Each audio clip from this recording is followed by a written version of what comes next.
és una aprovació senzilla, no? El padró municipal, que 1 de gener del 2024 està xifrat en què Granollers té una població de 64.192 persones, no? Aquest creixement progressiu, sostingut i continu de la població en els darrers anys el veiem per nosaltres com una oportunitat de millora per la ciutat.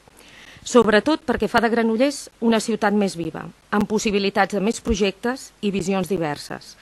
Alhora, però, creiem que obliga el govern de la ciutat a preparar-se per fer que aquest creixement sigui sostenible i integrador. Pensem que la ciutat ha de preparar-se millor en serveis socials.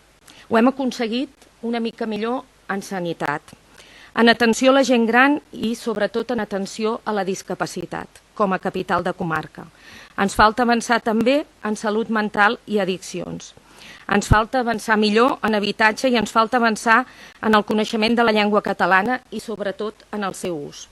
El grup de primàries proposa a l'equip de govern una finestra, la creació d'una finestra o oficina d'acollida per a tots els nous empadronaments, on es pugui informar-se de la geografia de la ciutat, la seva història i tradicions, de la festa major, la Fira de l'Ascensió, l'habitatge, les oportunitats per crear negoci, el mercat i el nostre comerç de proximitat, on s'informi de totes les entitats que hi ha a la ciutat de caire social, esportiu, associacions de veïns o sindicats.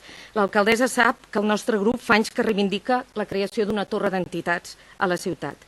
Una finestra d'acollida des d'on també es faciliti l'aprenentatge de la llengua catalana, que no oblidem és i serà la nostra llengua a qui ho desitgi. Granollers Primàries.